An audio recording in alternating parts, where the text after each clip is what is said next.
our images right here. But only thing, those are kind of limited nowadays. These are like the very beginning of ultrasound times. Okay, so these only be used in specific clinical settings. For example, guys, when is amplitude mode used? What clinical setting will we use that in? Ophthalmology. Ophthalmology, right? Ophthalmology. Okay. Brightness mode, that would be, you know, that's the original, that's the basis of grayscale imaging, right? And in mode techniques, you gotta use that all the time in MFM when we're doing measuring heart rates. Okay. Dealing with temporal resolution, dealing with structures that move in the body. Only structure that moves all the time would be the heart. You know, all the time. The diaphragm also moves, but not fast like the heart is beating. Okay. What's the mode they use it when they do the Doppler? Not the same? In mode? Yeah, Not when we do Doppler. Not when we do Doppler. but it's the same. Definitely not the same. Not the same at all. Doppler's dealing with structures traveling towards and away from the transducer. So which one of those? None of those. Doppler's a whole different mode. Oh, Okay. But these are the basis of our ultrasound imaging. Ultrasound. Doppler is just an overlay on a 2D image. You got me? So it's like it's like an app, just like your application on your phone when you translate. Your phone is to your phone, but Yeah. that's just an app on there that you can put over something. Yeah. You know, that's all Doppler is. It's just, this is my base image. Doppler on top. I got my color. Got my pulse wave on top of that. So it's just another application that you put on top of a 2D image. Okay, but 2D is the basis for ultrasound. Okay. So it's important to remember that for 2D images, we're just taking slices of the anatomy, right? We're just taking a slice. That's like if I'm in transverse, I'm really just taking an axial slice of the body. I'm taking this one slice right here, and if I was to open that part up in the body, that's what it'll look like at that section, right? That's why we angle up for our hepatic veins. We come down for our portal vein. Come down for our kidney and gallbladder image, right? Because these are just different slices of the body, okay? And those are slices that are divide the body in the top and bottom. That's what transverse slices do. Divide the body in the top and bottom slices. When we go sagittal, now we're dividing the body into left and right parts, right? So when we're sagittal, that's how we can see the long part of the kidney, the mid part of the kidney, but I can angle lateral and see the meat of the kidney. So we're taking that slice of the body this way, okay? And just like when you're coronal, you know, now we're taking a slice when we're standing on the side. Now we're taking a slice of front and back of the body. Okay, so that's what we're doing when we're doing our 2D images, which is why we need them in two planes, sagittal and transverse, so we can get accurate 3D measurements of these structures. Okay, but there's two things that make ultrasound difficult to create 2D images. The first one is sound travels in a straight line. Sound can't go around and curve around structures, which is why it's important that I tell you guys when you're doing your kidneys, that's why you don't want your kidneys like this. That's why you want them like this. So when the sound hits it, it's hitting the whole kidney at perpendicular to the beam, right? It's hitting that whole kidney at the same time instead of now I got my kidney standing up. So now the top part of my kidney is visualized very well, but now I'm dealing with attenuation on this part of my kidney, right? So if I'm trying to evaluate the kidney as a whole, I'm not really doing a great job of that because my kidney is not getting hit by the same intensity of the sound beam, because the sound beam is losing intensity as it travels, correct? So that's why it's important for you to have your kidneys flat, or to have your aorta, you know, heel toe your aorta forward so you can get that flat as possible. And just think about when you're measuring the walls. If you guys have been practicing, your walls are a lot brighter when you make them perpendicular to the beam. Same thing with the gallbladder. When you have your gallbladder and it's just hanging down like this, neck, body, fundus, you know, when you straighten it up, you get a better wall measurement on that anterior wall. You're able to see it a lot more clearly because the beam is now striking that boundary at the same time. Okay. Also, narrow beam widths are required for high quality images with good lateral resolution. Remember, axial resolution is the most important. But I don't want to diminish our lateral resolution because that's super important as well, because if I can't see two structures that are side by side and I can't tell them apart, then there's no accuracy in that image. Y'all remember what axial lateral resolution are called together? They're all a type of spatial resolution, right? Remember, did I say that last class? No? Okay, yeah, they're both the type of spatial resolution. Okay, well, we're going to cover spatial resolution in this chapter, I believe. Okay, but axial and lateral are types of spatial resolution because they're about the minimum distance that two structures can be seen and still be determined as one structure, right? One is just perpendicular to the beam and one is just parallel, right? One parallel to the beam is what, guys? Axial resolution. Perpendicular to the beam is what? Lateral resolution. Okay? So we love to have narrow beam widths because for image accuracy as well. Okay? To overcome these difficulties, that's why we take these images in multiple planes of ultrasound pulses. Remember I said, we're not just sending out, it's multiple pulses that make up an image. It's not just, boom, there goes the sound beam, it all reflects back, there goes your image. Nah, different pulse, remember how fast I said these things that work? What's our pulse duration? 0.3 to 0.2 microseconds? Really fast, right? That's microseconds, that's a millionth of a second, right? That's happening super fast. So I think it says in the book that a sound can create an image 10 centimeters deep in 1/100th of a second. It says that, right? On the second page? On the second page? There we go, Samine. Yeah, there we go, Samine. And we'll do the math on that before I get out of here. Okay, so that's the truth. Dang, it does have to do with that. We're gonna do the math in 1 second, Pat. Let me get there. I'm sorry, guys. I got ahead of myself. We coming to it. Okay, so when we're creating a 2D image, narrow sound pulses are sent into the body. Pew. The system receives these reflections, right? Because these sound pulses are gonna go into the body. They're gonna either transmit or reflect back, right? So we want our reflections because reflections are the smallest percentage, right? The sound is either transmission, absorbing, or reflecting, right? Those are the three factors of attenuation, right? I'm trying to do a review at the same time, guys. I'm trying to relate all of this stuff right now. Okay? The system receives these reflections during reception and stores that data. So remember I said, when I was talking about scan lines, when I'm talking about the focus. So it's gonna send out that one scan line. So we have an image shape like a sector, right? That's our C5, right? Image sector. So we used to get this whole image at one time, right? But that's not how ultrasound works. Ultrasound is basically gonna send out that scan line. It's gonna keep and store that information. That information is gonna go directly to the person. It's gonna reflect back, boom. And then before it reflects back, after it reflects back, it's gonna send out another scan line on this level. Boom. That information is gonna do the same thing. It's gonna send out another scan line on this level. And it's gonna keep doing that and hold that information until it goes all the way across the sector, and then we're gonna see our image. It's moving that fast that, man, you can't even tell if that's happening that fast, right? But that's exactly how an image is being created, okay?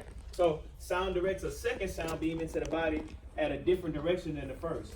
That data is processed, okay? The image is actually being stored until we get the whole scan field completed, okay? A third pulse, again, like I said, is sent in a slightly different direction from that, okay? This process is repeated several times, creating a 2D image. Got a 2D image is meaning that's just one frame. Don't our IU-22 stores like 540 frames. If you just, when you go in there, you just hold your transducer, you press freeze, I believe it's 540 frames that it stores. So, you know, that's a lot of scan lines being sent out in a short amount of time, because when we're scanning, it looks like we're scanning live, right? It looks like everything is like a motion picture. We're getting everything at one time. But it's not coming, it's coming that fast to our eyes, because our eyes can't see a structure moving that fast, right? But this is how it's happening. It's sending out scan line, scan line, scan line, scan line, scan line, transmission, receiving, right? Because based on our ultrasound physics, we can't send out another pulse until the reflections come back from the first one, correct? When we send out a pulse before the reflections come back, that's when we get artifacts. That's when our image accuracy goes down, because now we're placing structures in a different place than where they truly are. Okay? And when we talk about artifacts, you'll understand that more. Okay? But this is how it's happening. It's happening that fast. It's not just one beam being sent out.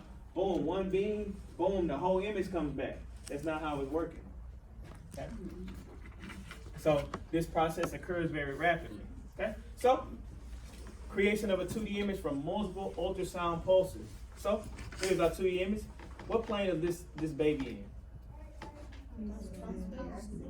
Transverse. To the person's body, to the baby's body. What plane is that to the baby's body? Transverse. To the baby? To the baby. He's supine? I'm still waiting. I haven't heard it yet. That's the position of the baby. The baby is laying supine, yeah. But What do you mean? the plane that this baby is in, that's a sagittal plane, right? That's dividing the body into left and right halves. That's splitting me right down the, you split me right down the middle and you open me up, that's gonna make a profile. What you say? Long? That's, but I was asking the plane. Long isn't a plane, right? It's sagittal, coronal, and axial. Those are planes. So we can't call it where it's long? No, in ultrasound, we can label images as long. When we're talking about body planes, you can't say a long plane, right? Because if that's the case, it's two long planes. Because technically, the sagittal is a long plane and the coronal is a long plane, right? They're long to the body. But this would be dividing this baby. This is a profile image. Y'all have to get this image next semester, right? So this is how you know it is sagittal? because it's dividing the body in left and right. If you split me right down the middle of my body, that's what it would look like if you opened it up. And then if it was not sagittal, the other way. If it was coronal, you'll see front and back. You'll see a front and back. Complete face? Like Yeah, if it was like that, that's how you get your nose and lips image, because that's coronal to the baby's body. Okay? If it's axial, you'll see a round slice of the body because the body's round, right? You'll see it round. Okay. So basically, what it's saying is all of these things right here are scan lines, right? All of these are scan lines. So that's a scan line. Sound goes down and come back just to create this one slice. Let's create that one slice. And it's going to continue that across this whole image until we get this one frame. Until we get that one frame. Think about how fast it's happening that I can move my transducer and it's sending and receiving sound that fast that it can move with me. Right? It's happening that fast. But what's happening down here? Look at the space between. It is a twin, but it's spreading, right? It's spreading, right? So remember I said that also has to do with spatial resolution. So while I'm getting great, my beam is closed down here, I'm getting great coverage of my anatomy. By the time I get to a deeper depth, my beam is spread so much that now the space between these scan lines is more, so I'm losing information, right? Then if that space gets, the bigger the space get, I'm losing lateral resolution. I'm losing my lateral resolution at that point because of the space between those scan lines. Okay? So I did want to do the math real quick because what did it say? It said one image can be created in 1/100th of a second, right? All right. Hold that down for me. All right. So using the 13 microsecond rule, what did it say that 10 centimeters? What's that 13 microsecond? What does that mean? Somebody said what 13 microsecond mean? What does that mean? 1 centimeter means 13 microseconds. Absolutely. For every centimeter travel, the sound it takes 13 microseconds for that sound to travel and come back. All right. So it says that at 10 centimeters, so at a depth of 10 centimeters, using our 13 microsecond rule, because that's a soft tissue, right? Times 13 microseconds equals 130 microseconds. Let me use my units. 130 microseconds, correct? Correct? All right. So, what's our total travel time? What's our total distance travel, Pat? Total distance travel for 13 is 2 centimeters. No, what's our total distance travel? 10. 36. 20 centimeters. 20 centimeters, because it's going to be, because the imaging depth is 10. They have to travel there and back. The total travel, that's why I asked you. I asked you because of that question on the thing. Yeah. So, 130, and it's saying at 90, it said 90 scan lines. So, 130 times 90, that equals, guys, 11.7, right? 11,700, correct? 11,700 right there, okay? 11,700 microseconds, correct? Microseconds. So if I want to convert that 11,700 to just to seconds, then how many times? How many times I gotta move? How many times I gotta move? 4. Oh. Micro means what?